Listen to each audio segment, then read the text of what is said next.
The fourth theme that kept coming up was, the idea of having a clean life, freedom from intoxicants, and all of the kind of, I've called it toxic modernity. So basically all the elements of modern, probably city life, that are harming people in their relationships, right? So it wasn't just the lady that I mentioned. She wasn't the only one who grew up with parents who were alcoholics. Actually, there were quite a few of them. That was interesting because I don't think we realize how much alcohol blights people's lives, and how traumatized a lot of young people are, having grown up with parents who couldn't control their alcohol, In fact, when I was thinking about it and hearing their stories, I was thinking, I can't believe this is legal. Like, how can it be legal to look after a child and be drunk, because literally their parents would either become violent or neglectful. In some way they would harm their children. So the children would grow up avoiding their parents.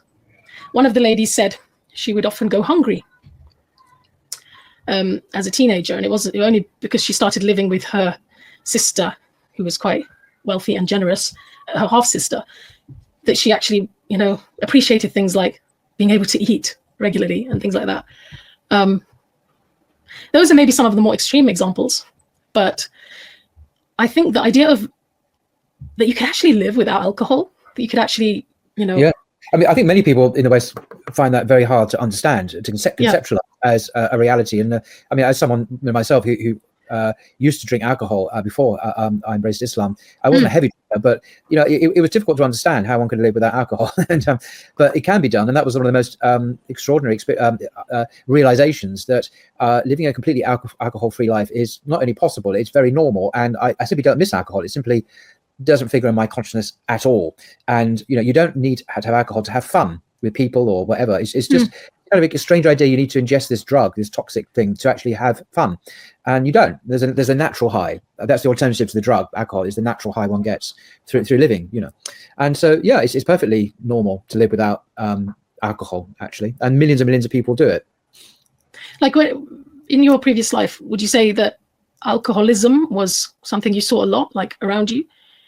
Yeah, I've still got friends, people I know of, mainly in France of all places, but who do abuse alcohol, and it's disturbing that they do, but also the rationalizations they use. They will come out with, oh, it's just a little tipple before dinner and then lunch, but you can see it's a drug they're completely slavishly dependent on, and they're heavily indoctrinated mentally. I mean, not just biologically with the alcohol, and that's quite shocking, actually, the amount of self-rationalization that people have when they consume too much alcohol.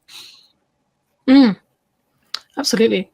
So I think this idea that they could have even all the other things like promiscuity, clubbing, almost like this cycle of having a partner and then leaving them and then finding another partner, and then this sort of, I would say, complicated dance that they would have to constantly be part of, was, I think, very tiring as well for many women.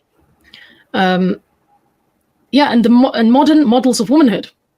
So what I mean by that is everything they'd been taught, and I feel like, having grown up in a girls' school with girls, non-Muslim girls, I feel like a lot of the time the guidelines for how to live for them were just not given to them, not by parents anyway. It was literally taught to them by the media. Right. Everyone was watching Friends and I don't know, Sex in the City, and I don't know what was on TV at the time, watching different pop stars and reading teenage magazines. And it kind of makes sense to me that the only model for womanhood that a lot of girls have is one that is basically manufactured by the media and various industries that are trying to manipulate them. So this kind of, I wasn't that surprised about them eventually being sick of this modern way of life that was really not giving them much satisfaction, much contentment. I think because, again, like, I had friends when I was growing up.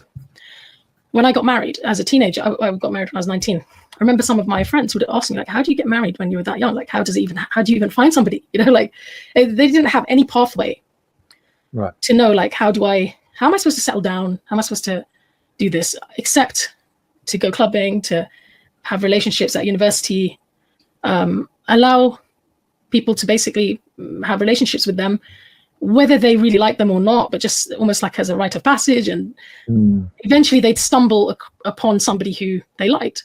Now, that had been sold to them as freedom, right? Or as some kind of almost like adventure. But it wasn't, I think, satisfying. It's not satisfying to most women. It's something that leaves them emotionally drained and empty and exploited, you know? So this aspect doesn't surprise me. I feel like girls, especially in the UK, are groomed into a particular lifestyle. Because I've seen the grooming myself. You know, the school does part of the grooming as well, because the school is, first of all, giving them, you know, in my school, they were allowed to go and get contraception whenever they wanted, without their parents knowing, you know.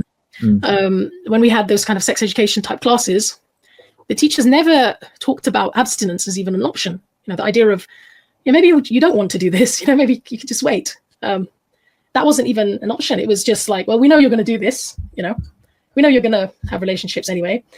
So since you are, we better teach you about STDs and contraception, right? I mean, that was it.